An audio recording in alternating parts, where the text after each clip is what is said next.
कभी इस बात का चिंतन नहीं करते हैं। हर एक व्यक्ति सोचता है मेरी संतान आगे जा कर के कोई डॉक्टर बने, कोई इंजीनियर बने, परंतु ये कभी सोचते हैं कि हमारे घर में आने वाली संतान, एक भी संतान ऐसी जन्म को आ जाए जो कोई संत जन, ऐसा कोई संत के रूप में जन्म को आ जाए, या वह समाज का गौरव बन करके कह दो, समाज के विकास के लिए जो प्रयत्नशील रहे, ऐसा व्यक्ति आ जाए, ऐसा कभी आप लोग चिंतन नहीं करते हैं। परंतु शायद उस माँ ने तो यही विचार किया होगा।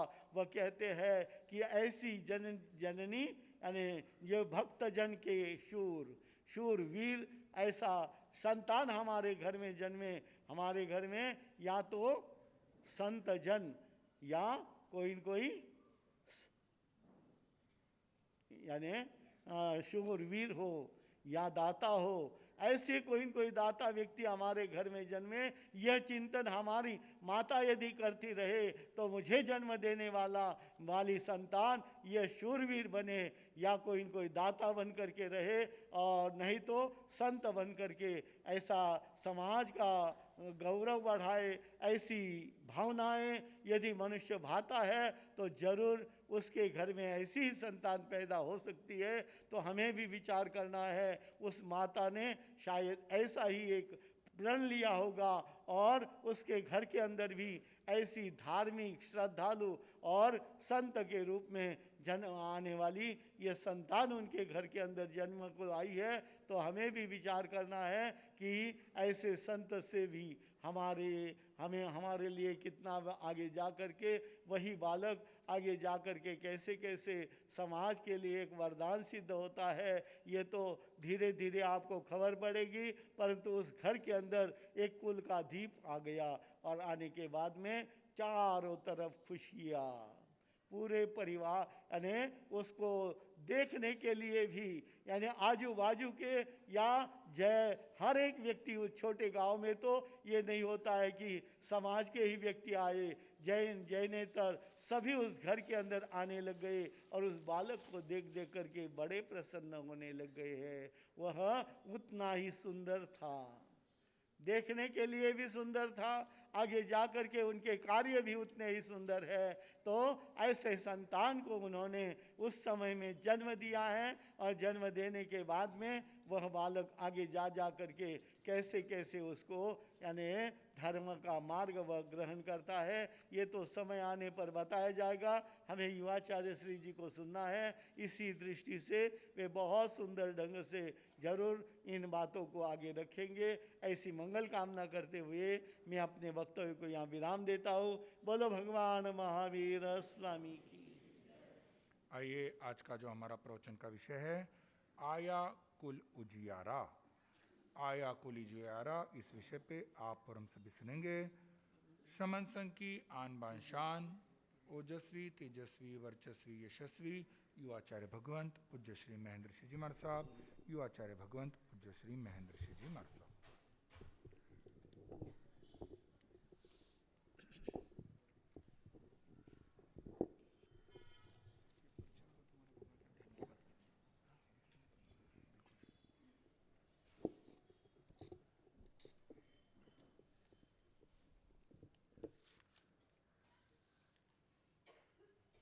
पीठ गर्दन सीधी,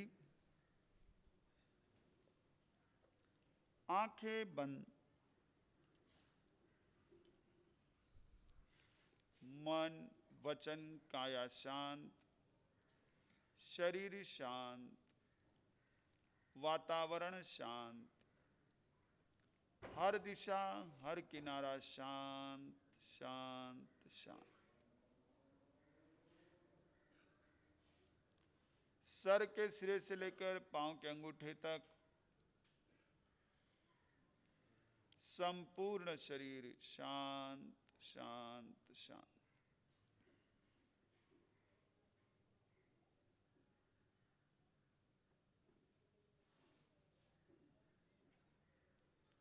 अनुभव करे इस 3.5 हाथ के शरीर में मैं आत्मा हूं।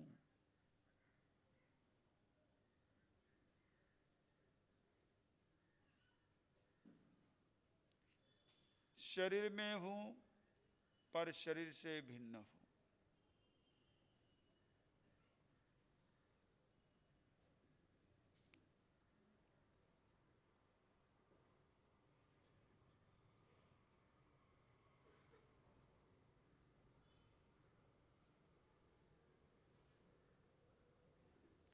बाहर की जो भी आवाज आए, भीतर में कोई भी विचार उठे,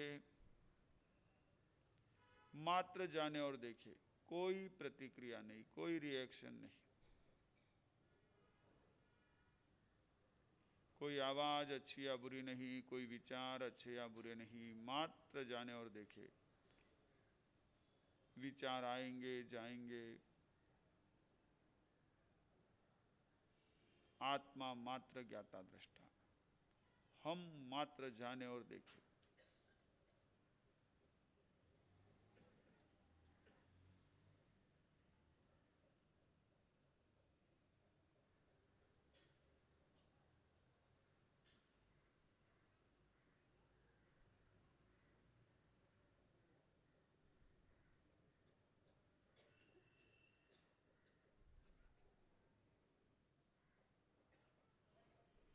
शरीर के कण कण में, रोए रोए में, खून के कतरे कतरे में आत्म प्रदेश विद्यमान है। गहरे गहरे भीतर भीतर अनुभव करें।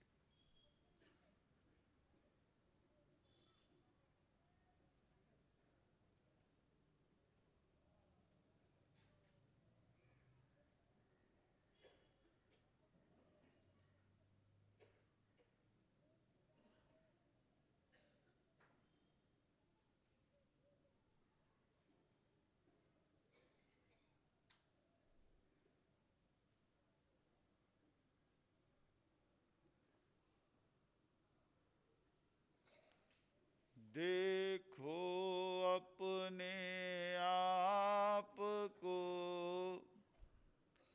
जानो अपने आप, अपने को जाने बिना मिटे ना भव संता।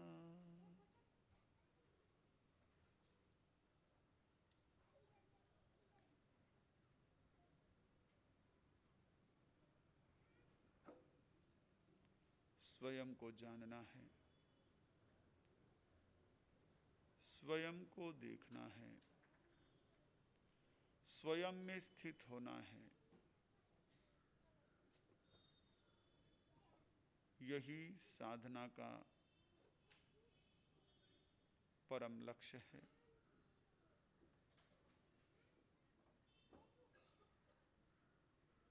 संसार के समस्त जीवों के प्रति मैत्री भाव रखते हुए सबका भला हो, सबका शुभ हो, सबका मंगल हो, इन्हीं भावों के साथ एक गहरी सांस ले, धीरे धीरे छोड़े और एक गहरी सांस ले, धीरे धीरे छोड़े। अरिहंत परमात्मा के चरणों में वंदन नमन करते हुए हल्के से अपने दोनों हाथ आंखों पर फेर ले। धीरे धीरे अपनी आंखें खोल सकते हैं।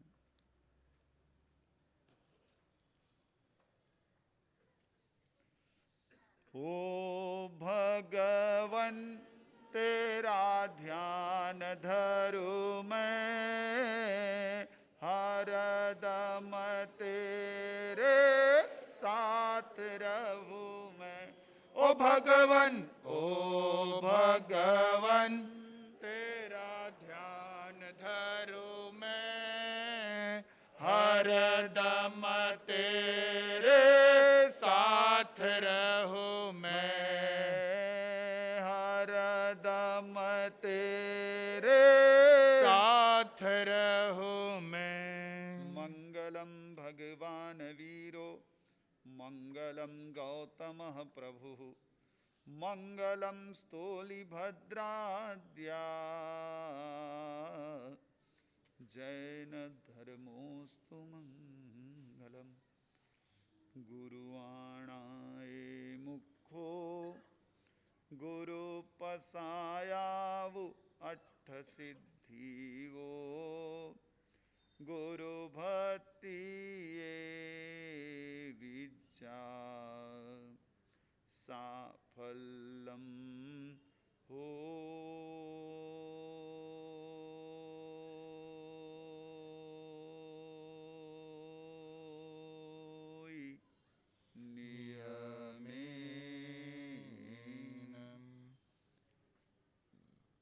चरम तीर्थंकर शासनपति श्रमण भगवान महावीर स्वामी को वंदन नमन। परम श्रद्धेय परम उपकारी प्रातः स्मरणीय पूज्य गुरुदेव आचार्य भगवंत की पावन स्मृति को वंदन नमन। वर्तमान आचार्य सम्राट डॉक्टर श्री शिव मुनि जी महाराज साहब के चरण सरोजों में वंदन नमन। यहाँ विराजित परम आदरणीय परम वंदनीय महाराष्ट्र प्रवर्तक पूज्य श्री कुंदन ऋषि जी महाराज साहब के चरण सरोजों में वंदन नमन। स्नेही सहयोगी संत वृंद, विदुषी स्नेहशीला महासाध्वी उपप्रवर्तनी दिव्य ज्योति जी महाराज आदि साध्वी मंडल, धर्म प्रेम बंधुओं, माता एवं बहनों, जिन वचनों को सुनकर, जिन वचनों को जानकर, जिन वचनों को आत्मसात कर एक छोटे से बालक ने एक महान संत का, एक श्रेष्ठ व्यक्तित्व का रूप धारण कर लिया, ऐसे परमपिता परमात्मा तीर्थंकर प्रभु की देशना जिनवाणी के प्रति आप सभी के भीतर में रही आस्था का हार्दिक अभिनंदन। मधुर लगता देवों को अमृत यथा है, बड़ी भव्य गुरुवर की जीवन कथा है। मधुर लगता देवों को अमृत यथा है, बड़ी भव्य गुरुवर की जीवन कथा है। माहौल साकेत का चमका सितारा, खिला गुगलिया कुल में पुष्प जो न्यारा, जो जन जन के प्यारे बने सर्वथा है, बड़ी भव्य गुरुवर की जीवन कथा है। आप और हम भाग्यशाली हैं कि ऐसे व्यक्तित्व को जानने का, ऐसे व्यक्तित्व के प्रति आस्था का, ऐसे व्यक्तित्व के प्रति समर्पण का अवसर हमें प्राप्त हुआ। स्थानांग सूत्र के चौथे ठाणे में प्रभु फरमाते हैं, चत्तारी सुता पन्नता अति जाते अणुजाते अवजाते कुलिंगाले। 4 प्रकार के पुत्र होते हैं। एक होते हैं अतिजात, दूसरे होते अणुजात, तीसरे होते हैं अपजात और चौथे होते हैं कुलांगार। इनका स्वरूप समझाते हुए एक संस्कृत सुभाषितकार ने उदाहरण देते हुए, फलों का उदाहरण देते हुए बताया, सहकारश्च सुजातम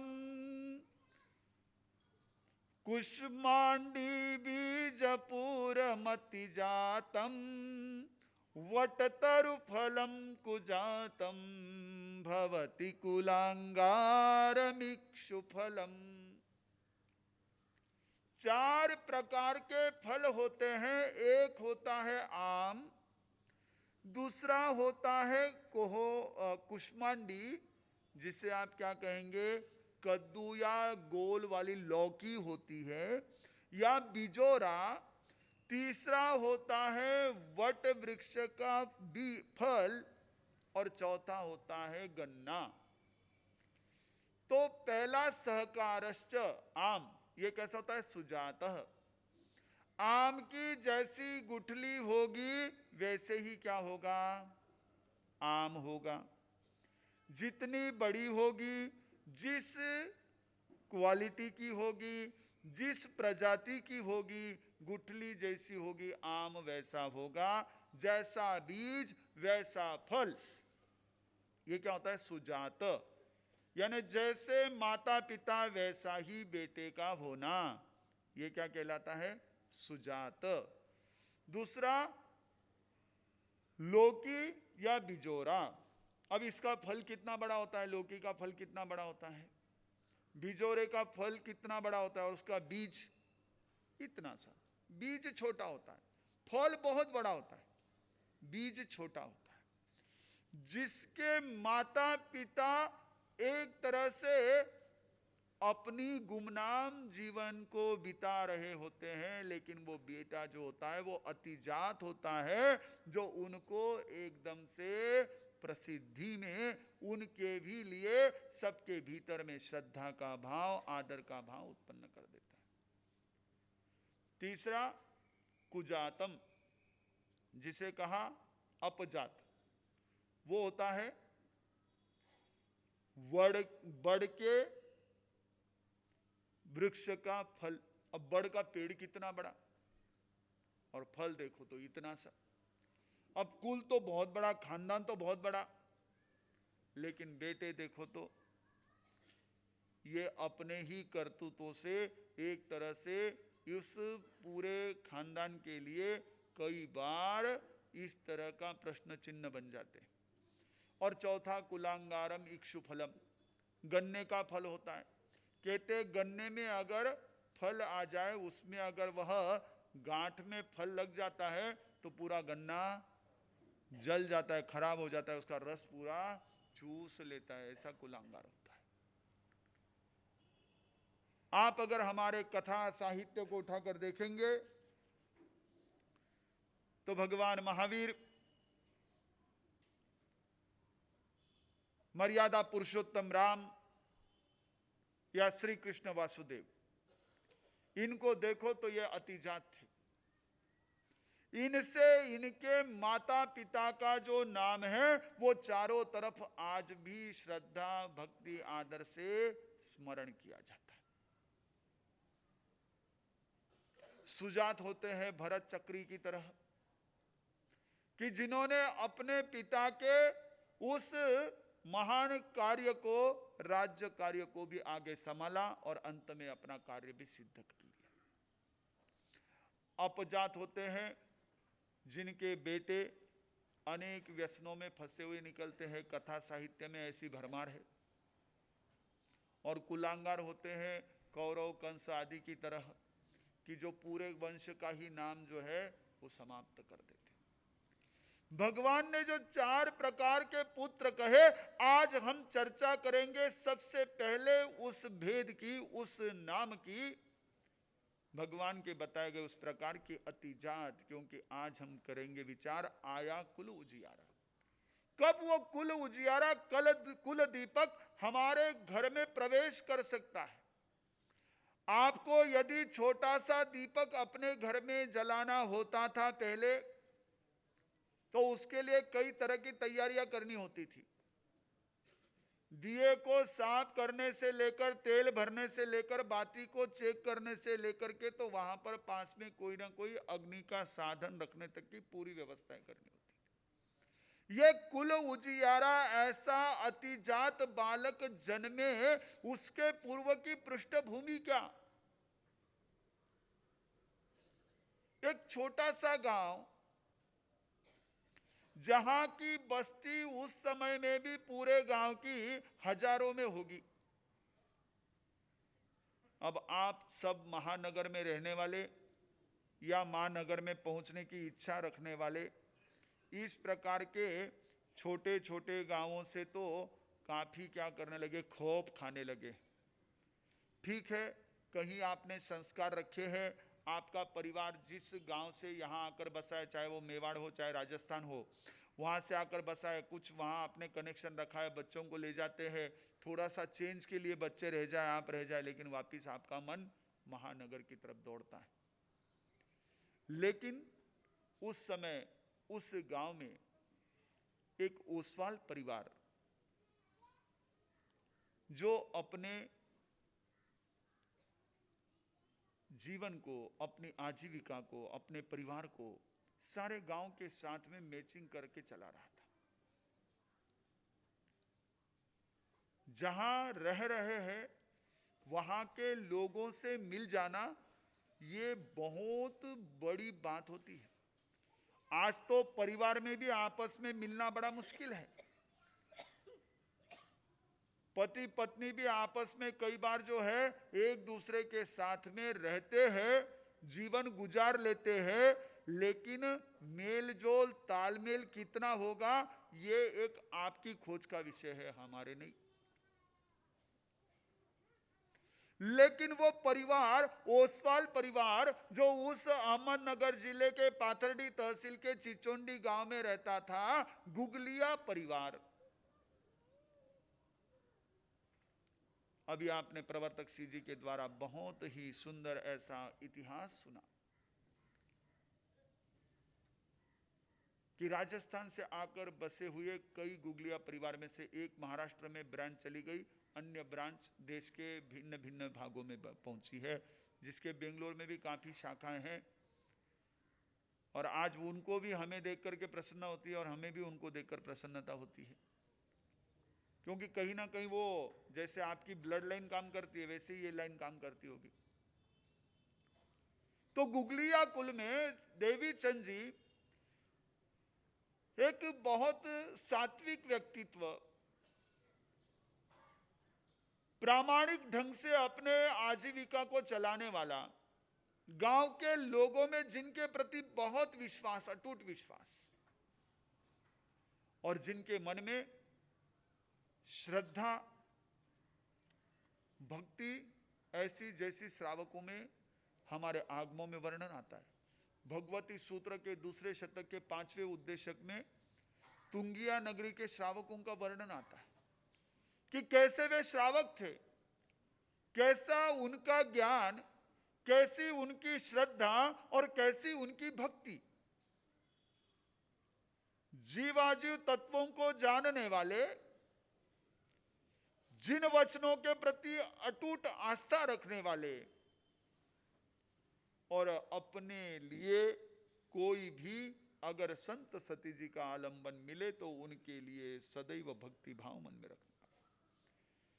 और देवी चंद जी गुगलिया ऐसे श्रावक थे ही, संयोग से उन्हें धर्म पत्नी भी अनुरूप मिल गई।